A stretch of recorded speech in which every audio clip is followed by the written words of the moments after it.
Mr. Digby. Sunny climate and beautiful scenery, English being the official language, you are assured of a very warm welcome. No, I don't want to go back to Weston-super-Mare again. I suppose I could risk another camping holiday. Oh, no, I wouldn't recommend that, Mr. Digby. You and Caligas, it's like a red rag to a bull. I mean, it took a whole year for your eyebrows to grow back last time. Well, Mrs. Digby ricked her back putting the tent up. I had to do all the cooking. Still, wherever I go, I suppose 2 weeks with my family is always purgatory. Oh, I don't know. The year I suggested Margate, you had a nice fortnight. Remember, you said you had the beach to yourself. Oh, I exaggerated. Twice a day, the mine disposal unit kept yelling abuse at me. You know what you want, Mr. Digby? You want one of those off-the-beaten-track places where you can lose yourself. I don't want to lose myself, Thelma. If I can just mislay the wife and kids for a few days, that's all I want. Anyway, here we are, talking about my holiday. What about yours? Have you settled anything yet? Oh, well, I go as the spirit moves me, Mr. Digby. It's funny, isn't it? For two people who get on as well as we do, we don't have much fun arranging each other's holiday. Like 3 years ago when I packed you off to Broadstairs. I thought with all those naval types you'd have very lively evenings. Oh, well, don't reproach yourself, Mr. Digby. You weren't to know that Portuguese men of war were jellyfish. Anyway, I had a lovely time watching Edward Heath falling out of his boat. Tea up. Tea up. Here you are, dear. There. Tea, Thelma? Oh, all right, Ivy. It'll be ready in a minute. Oh, I'm just boiling the water. good. You know you make the best cuppa in the building, Thelma. Better than all that bilge water that I dredge up in me tea urn. You know, if people were to see inside my kitchen, they wouldn't taste another drop. You'd think a company like Ridder Rat would fumigate the building. I know. I think it's a disgrace. Isn't it, though? You know, I swept out 14 of them this morning, and one as big as me fist. Oh. Going on your holidays, then? Well, Mr. Digby and I always make our plans early. Oh, me and my hubby will be off in a fortnight. Here, we fixed a smashing hotel. The Delar Plague. What? Plague, dear. It's foreign for on the beach. Why, have your pools come up? No, it's me compensation from Ridder Rat. Remember last month when I pulled the kitchen shelf down on top of me head? No, I didn't hear about that. Well, it stands to reason. The basements were riddled with dry rot. Anyway, I was off 3 weeks with it, and Harry said, sue the blighters. And did you? Well, no, it didn't come to that, did it? The moment I handed Mr. Trumper a threatening letter with his tea and biscuits, he saw reason. Well, what did he do? Well, not only did he shove me wages up, but there was a nice little bonus tucked inside me wage packet. So, Mallorca, here I come. Lovely. Here, well, I can't sit gassing here with you, Thelma, but thanks for the tea. Oh, you're welcome, Ivy. Here you are, darling. All right, thank you, Fred. Now watch what you're doing. It's a very dull lot today, Mr. Digby. There's not a brochure amongst them. Oh, that's internal. Urgent from the manager's office. There's no plain envelope from the Isle of Levant. Holidays. Seems everybody's thinking about the same thing. As decided at the last departmental meeting, staff holidays will be staggered throughout the year, thus overcoming the near close-down of Ridder Rat during the heavily favoured months of July and August. Your secretary, Miss Thelma Teasdale, will commence her annual leave on Monday next. Oh, that's nice. What? But today's Friday. That only gives me the weekend to get ready. Oh, it's too bad. I've got all my preparations. I've got all my shopping to do. My insect repellent. Tablets for travel sickness and holiday tummy. And my calamine for when I blister. Oh, I think it's most unfair. I mean, staggered holidays is all right, but not next Monday. And it feels so extraordinary, me going on holiday next week and you probably not going for months ahead. And people will talk. I can hear the tongues wagging in the canteen now. Wondering if we're breaking up. Sniggering over their bangers, saying they knew we would never last. No, Thelma, I don't think so. Nowadays, lots of couples, husbands and wives, bosses and secretaries, take separate holidays. It's a very civilised arrangement. Well, I don't want to be civilised. I want to go back to the old barbaric arrangement. You and your wife in Margate and me simultaneously fighting off the gnats somewhere else. Then we're both away from Ridder Rat at the same time. Well, it's always been like that. Why should it change now? Mr. Trumper obviously thinks it's a very good idea. And you agree with him? Well, what's it matter when you take your holiday? What's so special about July? You can catch a streaming cold at any time of year. Thelma? Yes, Mr. Digby. I can't let you rush off like that, all upset. Where are you going? I'm going on holiday, Mr. Digby. Oh, that's all right then. I thought for a minute you were going to make a scene with Mr. Trumper. Oh. Have a nice holiday.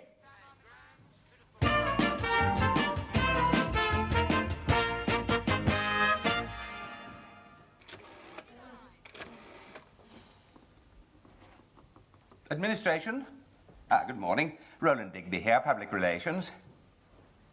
All right, if you want to split hairs, Assistant Public Relations. Now, what's happened about my holiday replacement? Oh, really, that's terribly inefficient. I sent you a memo on Friday afternoon explaining that my secretary, Miss Teasdale, would be away as from this morning, Monday, and... Well, find it. Look in your in tray. All right, I'll hold on. Put it down on the desk, will you, Thelma? Administration have let me in for it again. I gave them strict instructions on Friday afternoon. I said I want... Thelma? I'll be with you in a minute, Mr. Digby. Hello. Shh. Hello. Something very important's come up. I'll ring you back.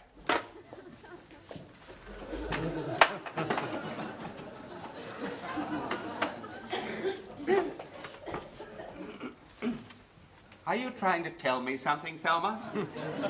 You're supposed to be on holiday. Well, I am. Well, what are you doing here? Well, Ritterat may be able to decide when I take my holiday, but I decide where. But Thelma... Oh, I see. You've just dashed in to tell me what you've settled on. Yes, I have.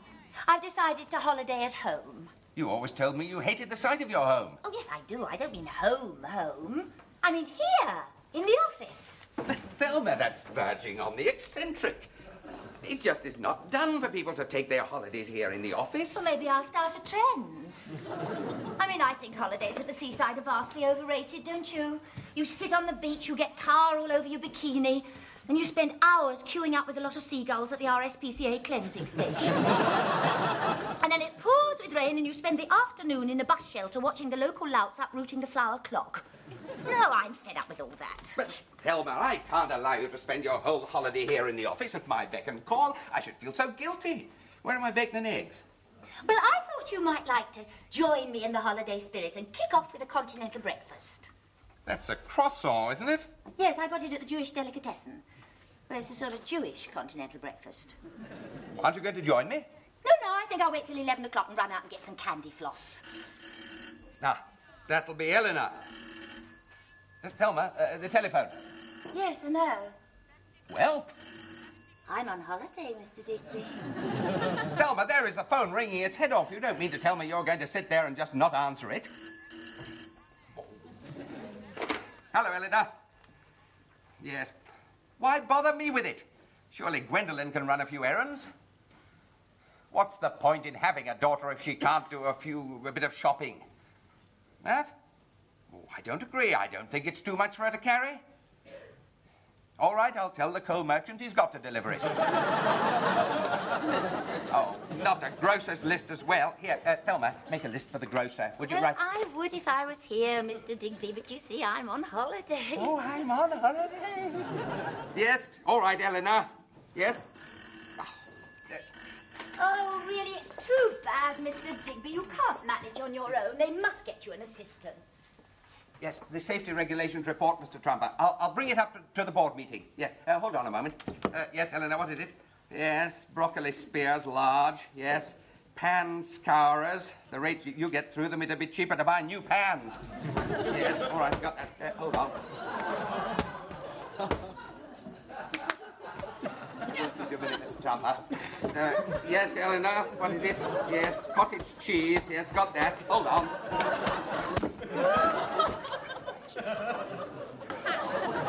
I'll ring you back in 5 minutes. I must say, you picked some very inopportune moments for your idiotic phone calls. Do you think I've nothing better to do than just sit here listening to you droning on and on?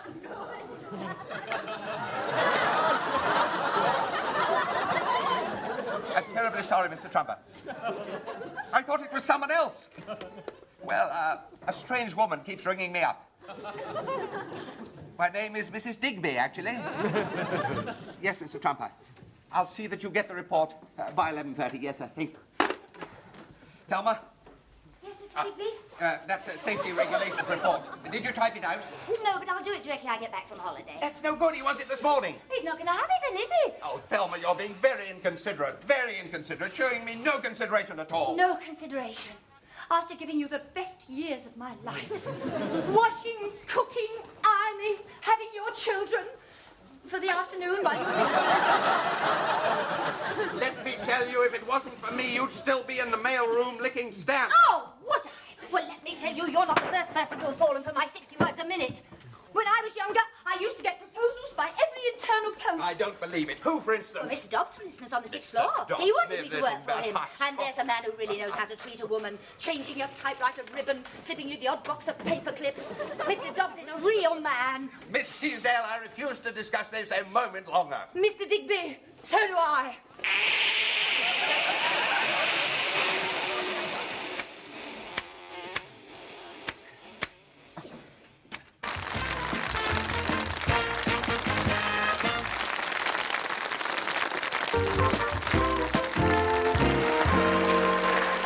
Love, Thelma.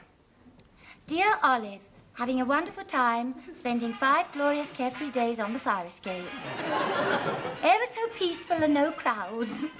From where I'm sitting, I can see the knackers yard bathed in Don't work too hard, joke. Love, Thelma. Oh, Mr. Digby, be careful where you put your feet. This fire escape is a death trap. Mr. Trumper's instructions. You're to stop exposing your body on the fire escape and come inside. Well, I don't go around ruining Mr. Trumper's holiday, so I don't see why he should mind. It's not just Mr. Trumper. The chairman himself is up in arms about the way you're making a spectacle of yourself. What spectacle?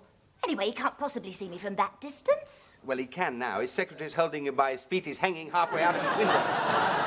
And he's in a very bad way. He keeps yelling, see that woman is removed from the fire escape by the end of the week.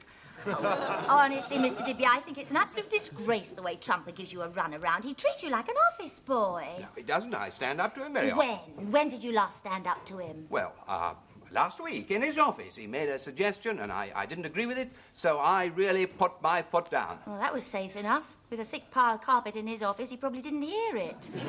Really, I think it is outrageous the way he makes you run errands, particularly in your lunch hour. Is it? Oh, yes, so it is. Well, I refuse to discuss Trumper on an empty stomach, and if you're wise, you'll do the same. Why don't you join me in a sandwich? Oh, no, Thelma, no, I couldn't. Oh, come on, roll up your trousers, get a bit of sun. Go on, have a sandwich. What's in them? Well, it's a sort of mixture. It's cottage cheese, lemon meringue, and beef. That sounds intriguing. What made you decide on that? Well, it came to me all of a sudden this morning when I sat on my shopping bag. Oh, I'll try anything. Yes. Oh, very nice. Letting the sun seep in is lovely. I used to be a dab hand with one of these once, you know. I won a £5 from a Sunday paper when it printed one of my efforts. Oh, yes, I remember. It was Kittens in a Basket, wasn't it? You gave it a very original name. What was it? A basket full of fun. Yes, that's right. Very clever. You know, you have a way with animals, Mr. Digby. Do you remember that time you risked life and limb to climb on the roof and rescue that Ginger Tom? It turned out to be an old paper carrier. Yeah. Still, it shows that you're a lover of animals and paper carriers. Why don't I take your picture, Thelma? No, let me take yours, Mr. Digby. Really? Well, all right, well, Digby, have you persuaded that idiotic girl? Oh, that's lovely, Mr. Digby. Oh, you know, in a bad light, you look like Omar Sharif. Do I really? Yes. Now, tuck your chin in. No, the other one. Yes, that's perfect. Hold it. Is that all right? No, Mr. Trumper's spoiling it. Well, he always does. Just like last time, he actually wanted to get into the basket with the kittens. That man is Big Ben? a power in the company. I was saying, Mr. Trumper, if you left today, you'd have 3 offers tomorrow. Well, I thought we'd settled this business by now, and yet I come down here and find you holding a photographic session. I was collecting evidence. In that camera is the proof that Miss Teasdale is on the fire escape. Miss Teasdale, if you've read staff regulations, you'll remember a clause to the effect that all employees will conduct themselves in a manner befitting pest exterminators. Yes, well, I read it, but I don't know what it means. Yes, what does it mean? Come inside. Now, look, we cannot use brute force. It would be bad publicity. But there must be some way of getting her off that fire escape. Now, where's your copy of staff regulations? Here, right here. Now then, let's get down to, is this here? Yes, all horse-drawn vehicles must clear the forecourt. No, it can't be there. Here somewhere. No, yes. If she was to catch an infectious disease, we could put the fire escape in quarantine. The health authorities would... Oh, heavens, really, Digby. Oh, Mr. Digby! Mr. Digby, listen to this! Well, Thelma, here's hoping you're having a real swinging holiday. You've asked for a request for all the guys and gals you work with. A big hello then to Ivy, Fred, Bert, Hillary, Olive and Doreen. And especially for the man you call Mr. Wonderful, Roland Digby. Who knows? Maybe you'll surprise us with wedding bells soon, eh? Well, here for all of you is a great oldie by Donald Pierce, Turn the World Around. Turn the world around me. Tune. Is it? Turn that thing off. Back it up and... I'm not mentioning any names, but somebody isn't going to get a souvenir ashtray when I come back off of holiday.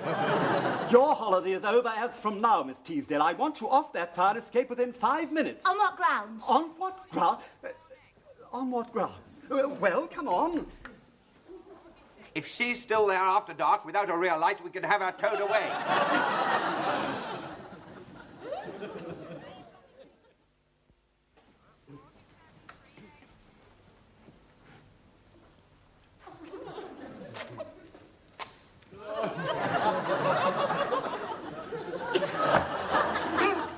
Oh, Mr. Digby! Mr. Digby, these can go in the Morning Post. What's happened to you? I've had my ultimatum. Mr. Trumper says if I can't persuade, force, or in some other way get you off the fire escape by this afternoon, then I collect my cards on Friday. Oh, he wouldn't dare. If you stood up to him, he'd never fire you. Oh, he would, and I didn't, so he's going to. Thelma, look, Thelma. Look, I don't know how to put this, but I suppose you could say that I am appealing to you. Oh, yes, you are. I've always felt that. I mean, I wouldn't have worked for you all these years if you weren't. No, that's not what I meant. What I mean is, I don't want to influence you. You know your own mind best. But I just want you to feel that if you are really entitled to stay on the fire escape, then don't let the fact deter you. The fact that it may not be easy for me to get another job at my age. Oh, I don't know, Mr. Digby. They want a new night watchman at the slaughterhouse. I mean, with your experience, you'd be... Please, Thelma, come in off the fire escape. Oh, very well, Mr. Digby. If you're going to let Trumper browbeat you... I am. All right, I'll collect my things. Can I help you with a chair? No, I'll do it. Oi! You've got room for me down there, darling. I'm coming down.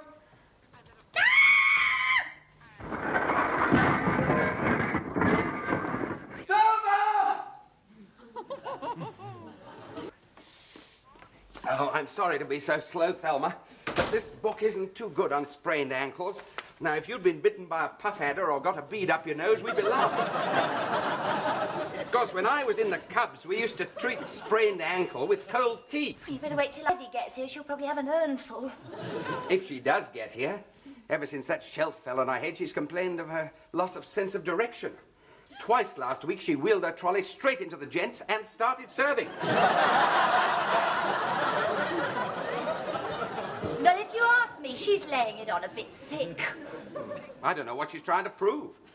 After all, she's been paid her compensation. Well, don't you think she deserves it? Oh, certainly, yes. She's entitled to it. It says in the regulations, any employee who sustains an injury at work is entitled to claim compensation. Thelma, you're not thinking of... Well, what if I am? Would you stick up for me? Well, of course I would. Or would you stand up to Trumper? I'm not afraid of Trumper. Miss Teasdale, I'm glad you've seen reason at last and stopped all this foolishness. Naturally, I'm not going to claim any credit for this. I wasn't proposing to give you any. Mr. Trumper, Mr. Digby has something to say to you. Oh? What is it? What is it? Mr. Trumper, my accident on the fire escape could have been a fatality. Well, it wasn't, so there's no point in crying over spilt milk. Anything else? I'm suing you for compensation. Any accident sustained during working hours by an employee is the responsibility of the company. Quite correct. But as on your own admission you were on holiday, not a penny. In any case, you, Mr. Digby, and all the employees will be on holiday as from this afternoon. What? Safety regulations. These fire escapes are a menace. Yes, I agree with you. Yes, that's the trouble with you, Digby. You always agree with me. You haven't had an original idea in your head for years. That's not true. Why, only this morning Mr. Digby had the most marvellous new promotional idea. Didn't you, Mr. Digby? Yes. A brand new slogan. Spray your pest with Rideau Rat and make Mrs. Rat a widow rat. Bags of publicity all over the country. And then a new competition. Arrange 10 popular diseases in order of merit and win a dream bungalow in Bermuda.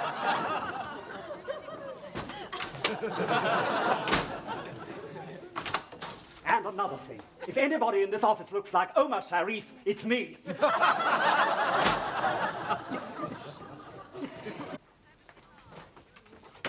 Have you finished your packing, Mr. Digby? Yes, that's it, Thelma. Have you stopped the papers and the milk? Yes. Turned off the radiator? Yes, I've done all that. Mm-hmm. What about your holiday? What about the mini tour of the Dolomites that they were trying to arrange in a pay office? Oh, I don't think so, Mr. Digby. I'm not really rugged enough. I thought on the poster it said they wanted mainly young women. No, manly young women. No, I think instead I'll just stay at home and wait till my ankle gets better. Yes, well, I think you're very wise. Now then, are you sure you haven't forgotten anything? No, you'll find it all there. Good. One of the shirts needs a button. Right. Oh, yes, now, Thelma, there was one other thing. When two people have been working like we have together for 10 years, there's certain things that are understood between them. I mean, words aren't really necessary. It's taken for granted. Oh, yes, Mr. Digby. So when you do the laundry, please, don't starch the collars. No, as if I would. Thank you, Thelma. Good night. Good night, Mr. Digby. Oh, send me a postcard.